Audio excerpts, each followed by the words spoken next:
જય શ્રી કૃષ્ણ મિત્રો, આ વિડીયોમાં સાંભળશું માગશર માસના વદ પક્ષમાં આવતી સફલા એકાદશી ક્યારે છે, તારીખ 6 જાન્યુઆરી કે પછી 7 જાન્યુઆરી, વ્રતની પૂજન વિધિ, ક્યારે પાળના કરવાના છે, આ દિવસે શું કરવું શું ન કરવું તથા સફલા એકાદશીની કથા સાંભળશું. મિત્રો, જીવનમાં સફળતા અપાવનારી આ એકાદશી તિથિનો પ્રારંભ થાય છે તારીખ 6 જાન્યુઆરી 2024 રાત્રિના 12 કલાકની આસપાસ. તિથિ પૂર્ણ થાય છે 7 જાન્યુઆરી 2024 રાત્રિના 12 વાગ્યાની આસપાસ. એકાદશીનું વ્રત હંમેશા ઉદયા તિથિ અનુસાર કરવાનું હોય છે.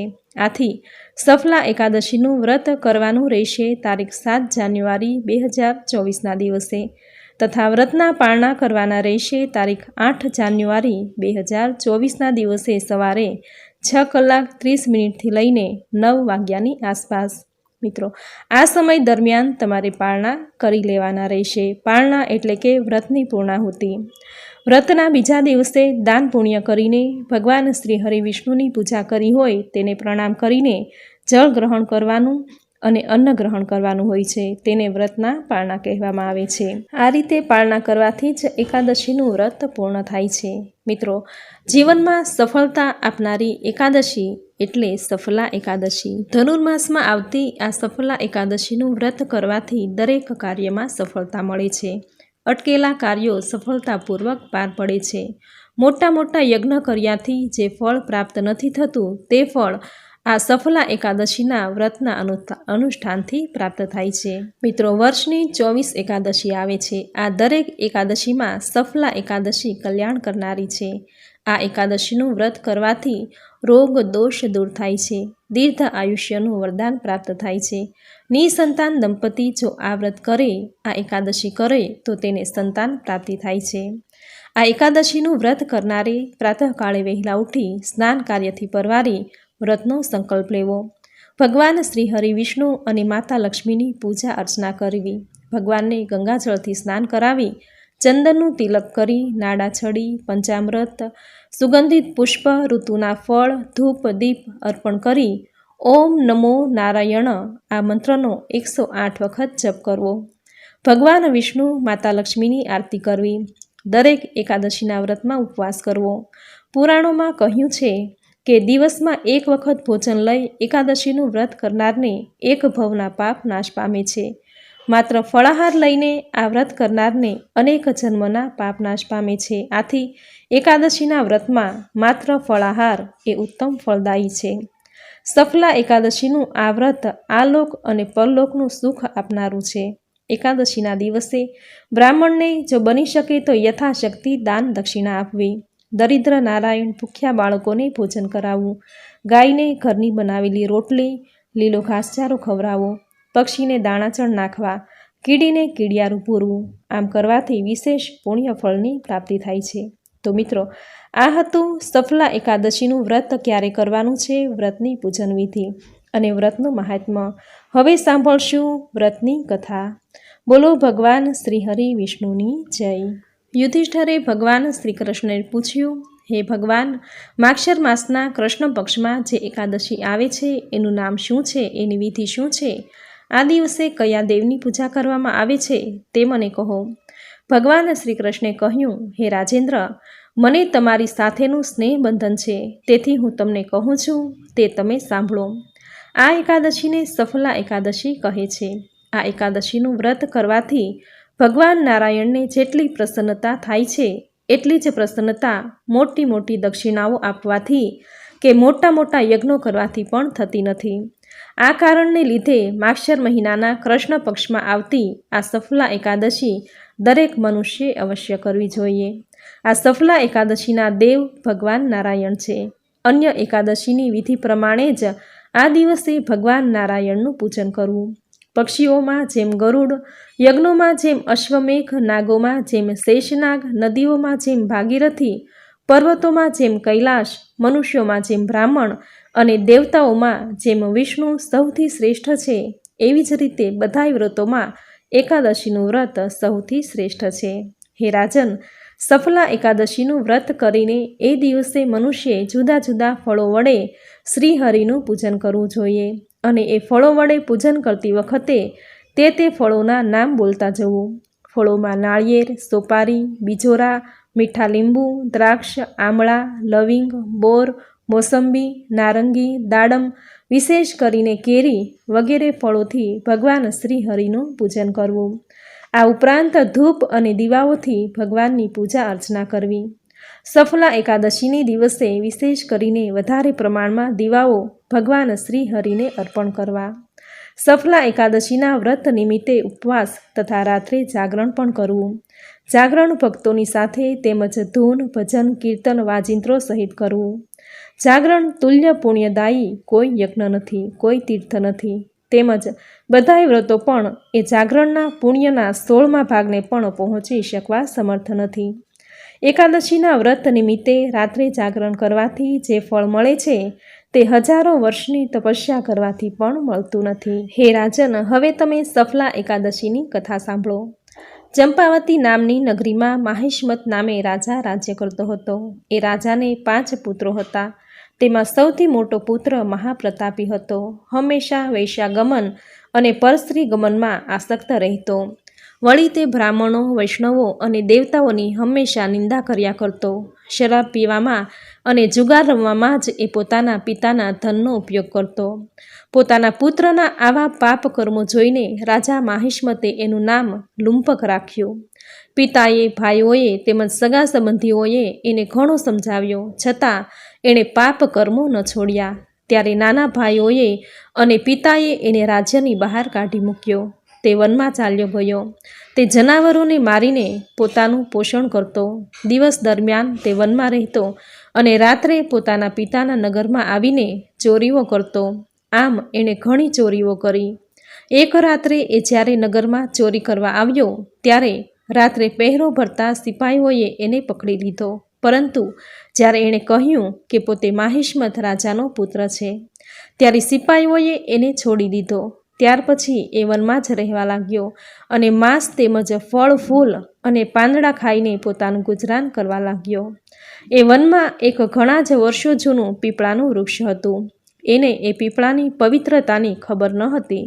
અજાણતાં જ એ પીપળાના વૃક્ષ નીચે જ રહેતો. એ પીપળાના વૃક્ષમાં દેવતાઓ નિવાસ કરતા હતા. ઘણા દિવસોથી લુંપક એ પીપળાના વૃક્ષ નીચે જ વસવાટ કરીને રહેતો. તેવામાં એક દિવસ પૂર્વજન્મના સંચિત પુણ્યના પ્રભાવથી એનાથી સફલા એકાદશીના વ્રતનું પાલન થઈ ગયું. માગશર મહિનાના કૃષ્ણ પક્ષની એકાદશીના આગલા દિવસે એટલે કે દશમને દિવસે પાપી લુંપકે એ પીપળાના વૃક્ષની નીચે બેસીને ફળો ખાધા. પોતાની પાસે વસ્ત્રો ન હોવાથી આખી રાત એ પીપળાના વૃક્ષ નીચે ટાઢથી ઠરતો રહ્યો. બીજા દિવસે વહેલા ઉઠી શક્યો નહીં. ઠંડીથી એનું આખું શરીર અકળાઈ ગયું હતું. માંડ માંડ એ બપોરે ઉઠ્યો. એના પગમાં પીડા થતી હતી. લંગડાની જેમ ચાલતા, પડતા, પાખડતા એ વનમાં ગયો. ભૂખને લીધે એનામાં અશક્તિ આવી ગઈ હતી. તેથી એનાથી એ દિવસે શિકાર થઈ શક્યો નહીં.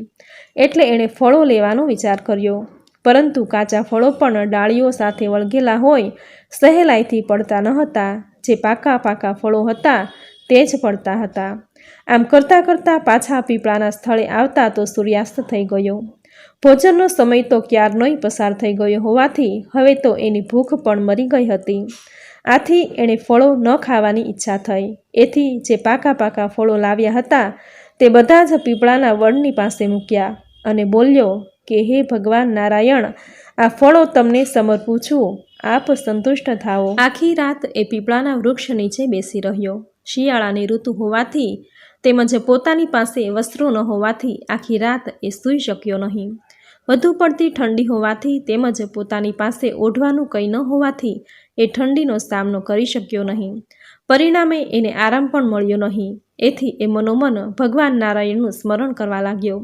તો આ બાજુ ભગવાન નારાયણે પણ પીપળાના થડની પાસે મૂકેલા ફળોને પૂજાની સામગ્રી તેમજ પોતાનો નૈવેદ્ય માની લીધો.